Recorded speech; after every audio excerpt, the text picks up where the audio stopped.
आज के कहानी का शीर्षक है खिलता गुलाब। काशीपुर नाम का एक छोटा सा गांव था हिमालय की तलहटी में।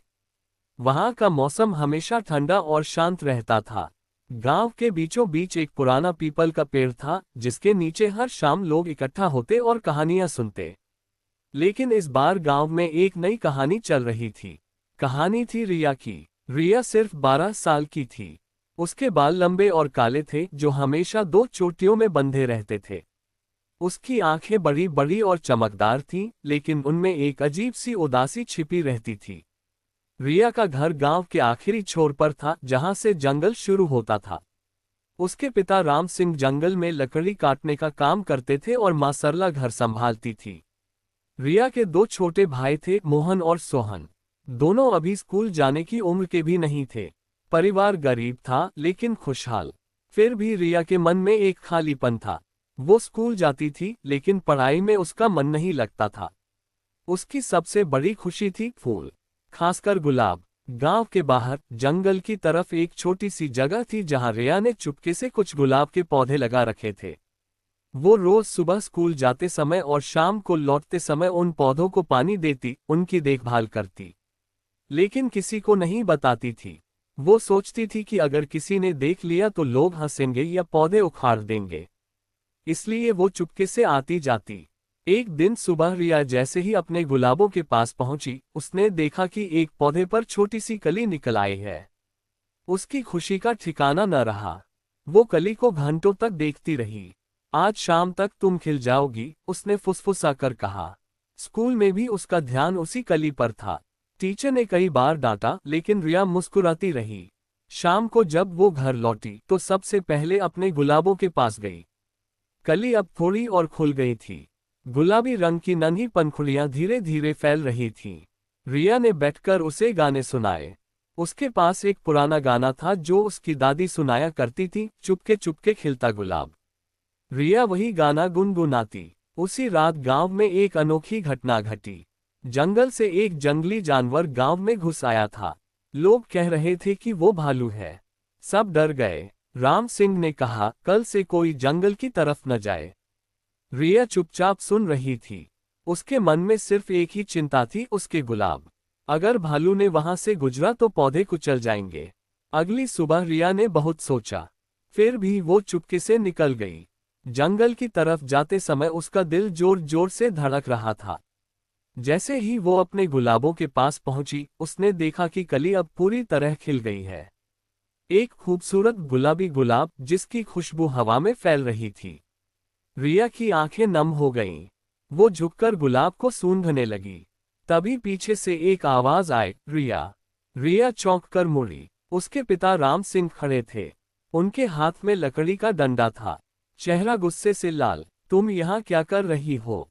मैंने मना किया था ना जंगल जाने को। रिया डर गई, लेकिन फिर भी उसने हिम्मत करके कहा, पापा देखो, मेरा गुलाब खिल गया है। राम सिंह ने आगे बढ़कर देखा। गुलाब को देखते ही उनका गुस्सा कुछ कम हो गया।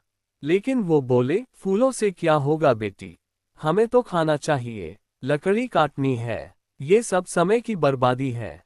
रिया ने कुछ नहीं कहा, बस गुलाब को देखती रही। राम सिंह उसे घर ले गए। पूरे दिन रिया चुप रही। उस रात वो सो नहीं पाए। बार बार खिड़की से बाहर जंगल की तरफ देखती। अगले दिन स्कूल से लौटते समय रिया ने फिर वही रास्ता लिया। लेकिन इस बार उसने देखा कि उसके सारे गुलाब के पौधे उखड़ गए हैं।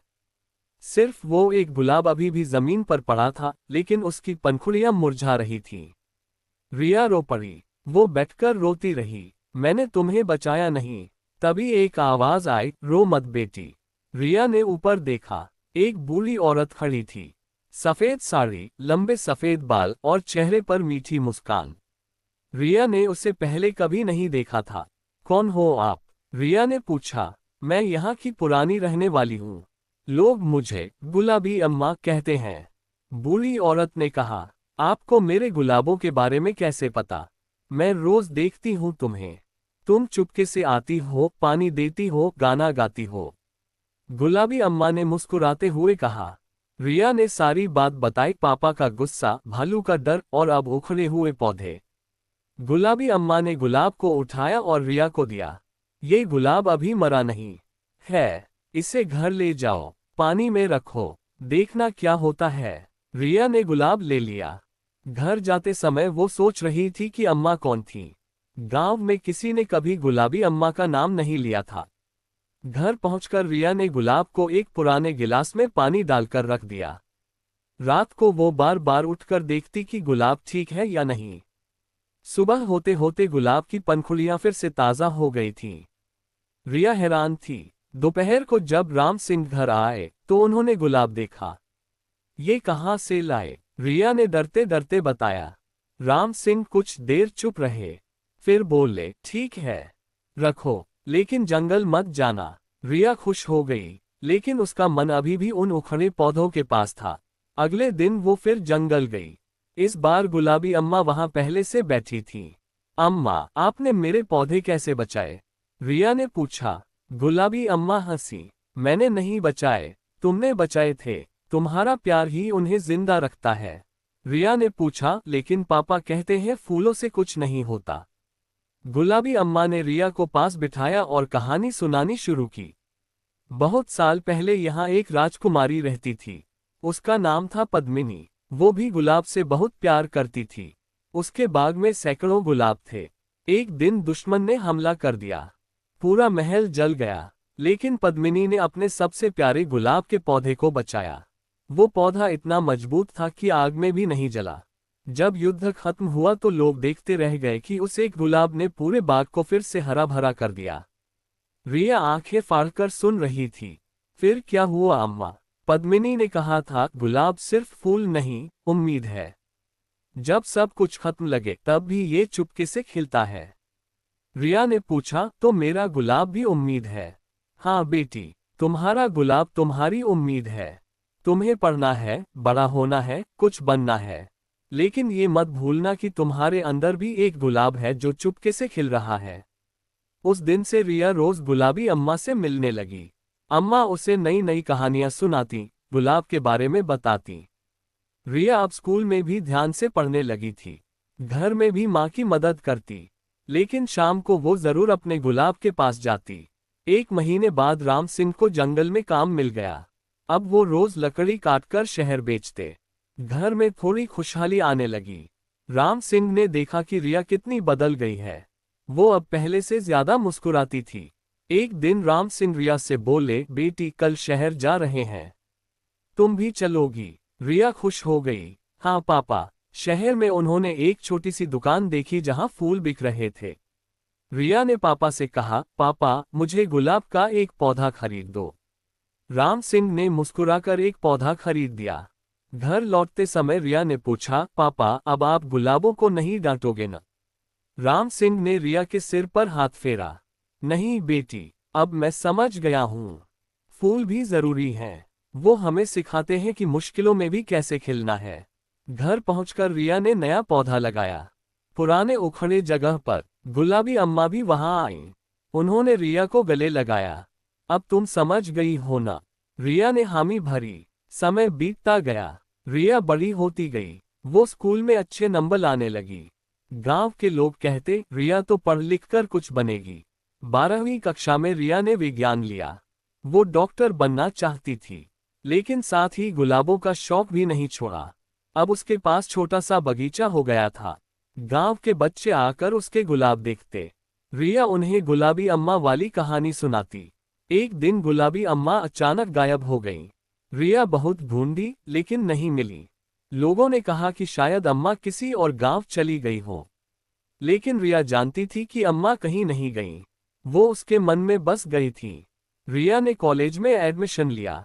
शहर जाना पड़ा, लेकिन हर छुट्टी में वो गांव आती और अपने गुलाबों की देखभाल करती। उसके भाई मोहन और सोहन अब बड़े हो गए थे। वो भी रिया की तरह गुलाब लगाने लगे थे।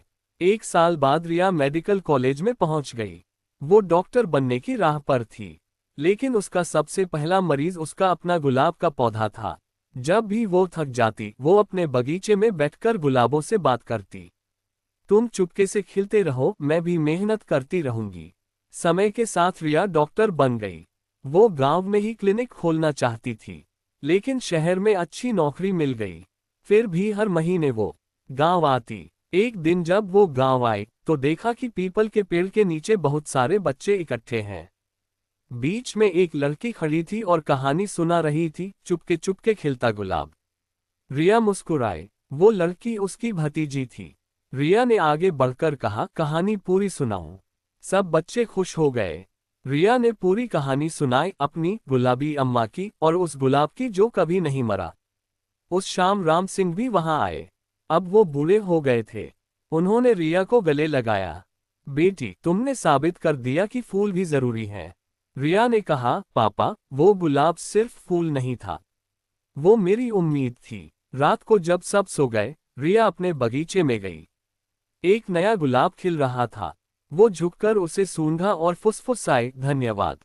तुमने मुझे सिखाया कि कैसे चुपके से खिलना है। और इस तरह रिया की कहानी चलती रही। गांव में अब हर कोई गुलाब लगाता था। बच्चे गुलाबी अम्मा की कहानी सुनते थे। और हर खिलते गुलाब के साथ एक नई उम्मीद जन्म लेती थी। क्योंकि गुलाब कभी जोर से नहीं खिलता, वो चुपके से खिलता है। ठीक वैसे ही जैसे सपने, जैसे मेहनत,